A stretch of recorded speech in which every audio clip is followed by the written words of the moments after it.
من از صبح با دیدن این عروس اونم با این رنگ موهای نارنجی تو تعجب کاملم. آخه روز عروسی این رنگی چرا واقعا؟ بابا من از صبح که اینجام همه دارن این سوالا از من میپرسن. راستش من عاشق کارتون بابا لنگ دراز بودم از بچگی.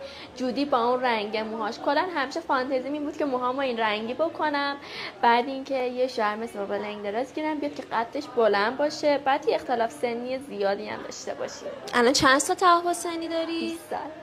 20 سال. اوکی؟ آره خیلی رنگ موهات دوست داره؟ خیلی عاشقشه. متولد خودت چه سالی هستی؟ 80. 80 هم هستی.